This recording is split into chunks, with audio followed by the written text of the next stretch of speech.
administration, under this administration. So I think it's extremely important to note that it is only when we get our infrastructure right, we're fixing the power sector with the Siemens deal and all of the things that we're doing. It's only when we get that infrastructure right that we're going to be able to attract the kind of investment under the African Continental Free Trade Agreement that will create hundreds of millions of jobs on the continent, that will provide the employment and the economic emancipation for our people that we have always wanted. But there are no shortcuts. We have to do now what we have failed to do for decades, and I am proud to say this morning, without any fear of contradiction, that President Muhammadu Buhari is doing it. All right, Mr. Ngelale, let's hear from Nigerians. There's so many Nigerians trying to get through to us. Yes, we have a caller. Hello? Your name and location, please. Yes, good morning.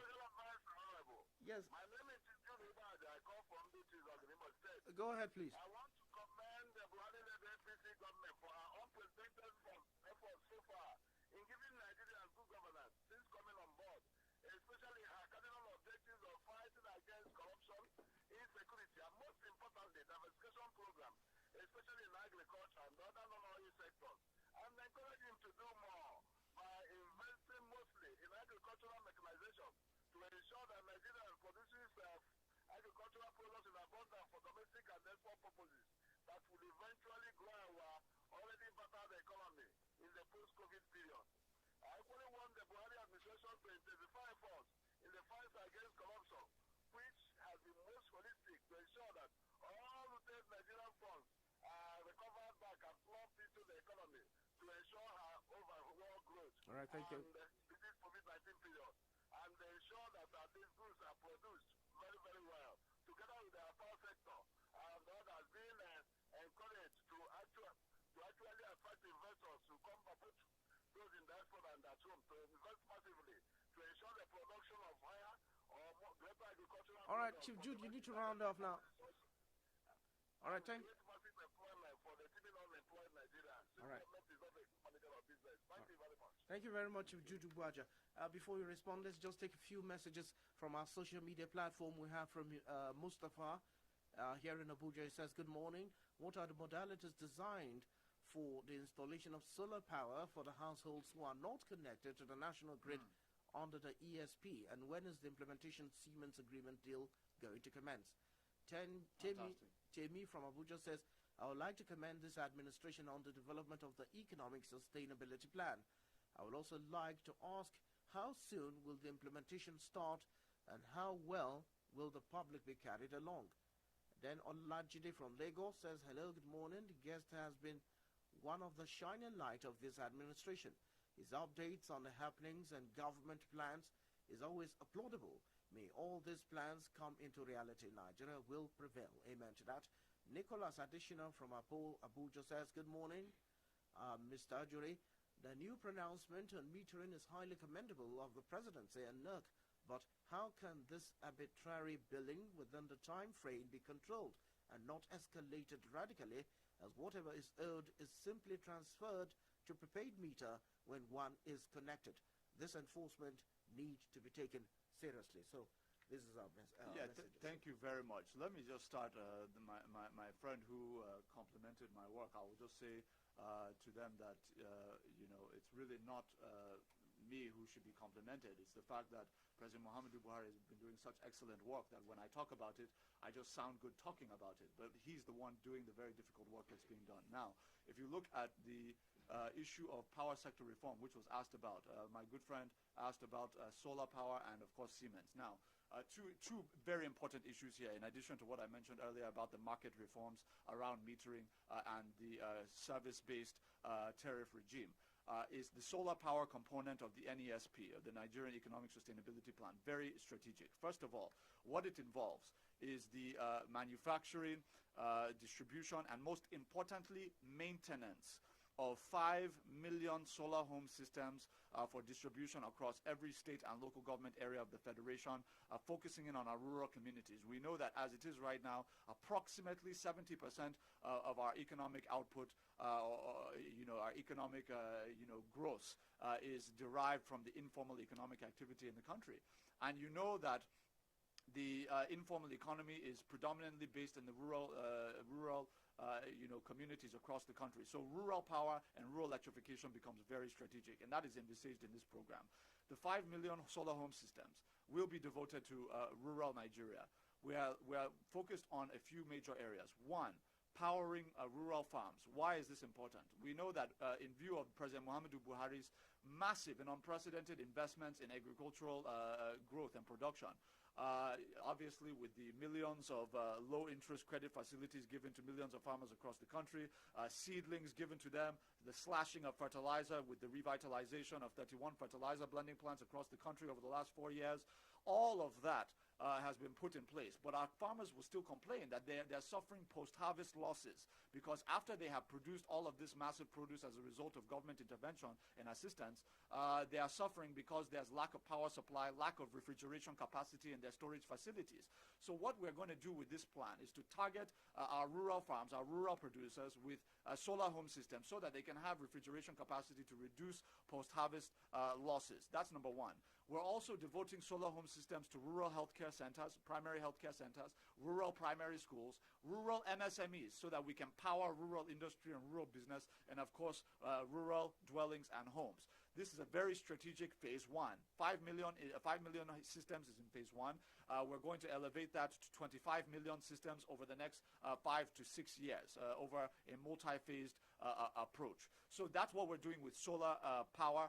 We're going to use, again, Nigerian companies who are going to be employing Nigerians, who are going to be using Nigerian raw materials with the production of all of those solar home systems. And unlike before, where in Nigeria, we have always had problems with maintenance culture.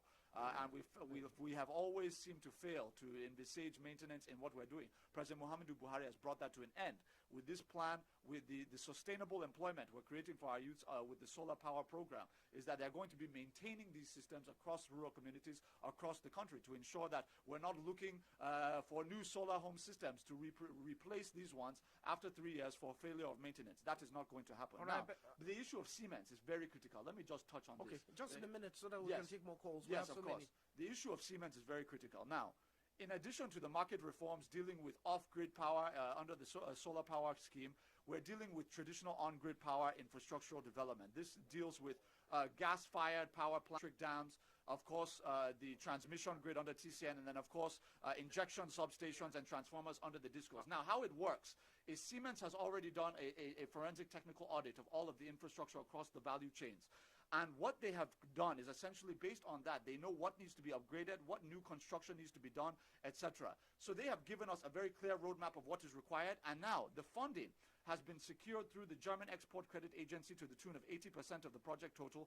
20% counterpart fund is being paid from the Federation account directly to Germany. So there's no chance of diversion, no chance of corruption. The president has set up the financial mechanisms in such a way that diversion is impossible. And then the last point is that in terms of the deliverables, what our people should expect is that phase one deals with distribution. So what we're doing is we're putting in place the refurbishment and renovation, if you will, of 105 existing injection substations across all the distribution company domains across the country. We are also constructing 70 across the country to complement the existing 105 that are being upgraded by Siemens. Then we are also going to build 35 new mega transformers across the country, in addition to approximately 3,700 or so distribution transformers all across this country as well. Indeed. And then the last point is we're also putting in place 5,109 kilometers of new distribution power lines to connect the country where there is disconnection or where there's need to replace the connections. Okay. All of that is going to lead to a situation where we would have gotten distribution in this country to 7,000 megawatts by the first quarter of 2022 as the completion of phase one, which is worth 2.2 billion euros. We are on course. Everything is in place. The president has released the funds. FEC has approved the release, and we're in the pre-engineering stage now. I beg your pardon, Mr. Ngelale. If we continue, we won't finish. Let's just take more calls now. Hello, tell us who you are and where you're calling from. Thank you very much. Yes, please. Good morning to all of you there. My name is Comrade Marcel Emechi. I'm calling from Okwabinimbo in Enugu State. Okay. I must appreciate your guest there.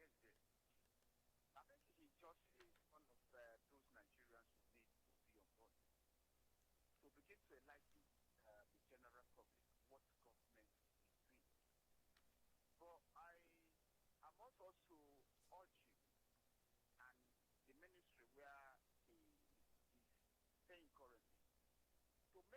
information to get to the rural areas. Because most of the people in the rural area don't even know what you're saying. All those things you are saying, it might be germane, but it's just that people are not getting adequate information the way they ought to have gotten it. So please, if there's a way other governmental agency can complement your efforts, I think most of us will be glad. But having said that, I would also like to say, now we talked about what government is doing in power reform and all. So for me, do you think the way government just approve the increment in tariff, is it fair in this particular period we're in, where people are suffering? You and I know that people in the governmental agencies, or most of them in government office, like in Ajuri, like most of the government in Avero State, they are not paying for power either. So they don't know what people are passing through. So increment of that power tariff currently, for me, is not welcome by most Nigerians. All right, Yeah, all right. All right, Master. Yes. Master, round off. Just make it short. Yeah, thank you very much. Increment now is not necessary. Thank you. Thank you very much. I do know that Radio Nigeria pays power bills. Yes, well, let me start by correcting the impression that government agencies are not paying their power bills. That was a historical issue under previous administrations where obviously there was a lot of fiscal irresponsibility. We have worked very hard to make sure that the bills owed by government agencies under previous administrations, that those bills have been updated and paid. That's number one, and we continue to pay as government our bills. That's number two. Credibility is very important, and this administration more than any other understands that. Now, the issue of a tariff increase. I believe anybody listening from the beginning of this conversation would have heard me clearly state that the tariff increase does not impact anybody who is not experiencing less than 12 hours of light in a day.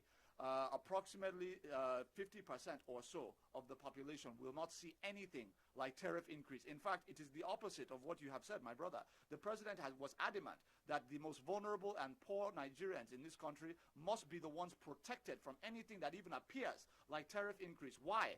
Because the fact of the matter is that the poor masses in this country have suffered under the hands of those who have been giving out estimated bills. And that is why under this regulation, the tariff is tied to the provision of service. So if, I need to make this point, on the issue of estimated billing, it is capped. Unlike before where they can charge anything, we have now said distribution companies, you cannot do so. Those who are metered, so for example, if I'm living in any area, in any satellite town in this country, and there are some in the satellite town who are metered, they have a bill that they receive based on what they're consuming, what they're metered. That bill is going to now be the benchmark for what those without meters will pay in that area. Unlike before, where they will be charged anyhow, as the disco see fit. Now it is capped based on the provision of power within that area, so our people, the poor masses, will not be cheated. That's number one. And then number two, of course, the tariff increase will only impact those who are receiving more than 12 hours of power supply in a day, which tend to be industries and mega consumers of the power. So that needs to be clearly understood. All right, let's take one more call. I think we can take one or two more, and that will be all. Hello? Hello. Yes, good morning.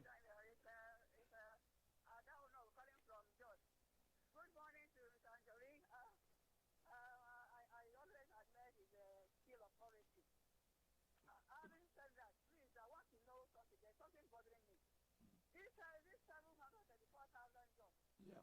I don't know what the government of the day wants to achieve by employing people temporarily for only 3 months on 20,000 naira a month, which is even below the stipulated 30,000 naira minimum wage. After that 3 months, they will be out of job again, and yet you'll be saying you have provided jobs for 724,000 people. In my opinion, it would have been more beneficial if that money is used to establish industries and involve PPP, which will in turn provide permanent jobs for the teeming unemployed youth. All right, I don't know. Humanitarian intervention, please, I want to ask one question. This humanitarian intervention that is going on, what agenda is used? What I'm asking this is that I saw the circular state governor, then I lamenting on television that the people of Bakassi, those Nigerians who were refugees in Bakassi or when the Cameroon were, and then they are now in Nigeria, they've been in the coast for almost more than 2 years. And he was, he built some houses for them, and was in how do you over the the keys to that day. And he will admit that the federal government has not really done much for those people. So I don't know the criteria used, because those people are the first people that see All right, thank you. having this humanitarian intervention. Thank you, I don't know. Thank you. Right. Amen, amen to that. Thank you. Now, All right. Mr. Ngelale, as Yes. you give the reaction to this, you can also give us your final statements on the program because we're running out of time. Thank you very much. So let me just say that before my sister called in, somebody mentioned the issue of what ministry I'm working in. I want to be very clear. I'm not working in a ministry. I serve as the Senior Special Assistant to President Muhammadu Buhari on Public Affairs in the office of His Excellency the Vice President. That's number one. Number two, the issue of communication at the base of society. Somebody mentioned the need for us to communicate to our rural communities that may not have access to this information. It's very critical that the National Orientation Agency, NOA, that has the footprint across local government areas in this country with lingual diversity, where they can reach people in their local languages, that we're making maximal use of that institution to communicate government policy. That is going to be very critical in the years ahead.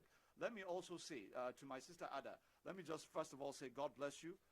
I'm always happy to hear your voice. You've called in on several programs where I'm participating. I'm very thankful that you have taken the time to contribute this morning. Your point on the Special Public Works Program is noted. Let me just say to you on that the Special Public Works Program, indeed you're correct, it is a temporary assignment. But we are not creating jobs for the sake of creating jobs. The work that these young people will be doing across the country in every local government are very strategic. First of all, they are going to be reconstructing roads that link very strategic farms to strategic markets. They're going to be rebuilding internal rural roads that are going to be linking strategic industries to strategic ports. These are very important to the economy. So it's not just about the jobs. It's about what they're actually providing to the National Development Blueprint. That's number one. Number two, the reason why we are what they stand to benefit, aside from the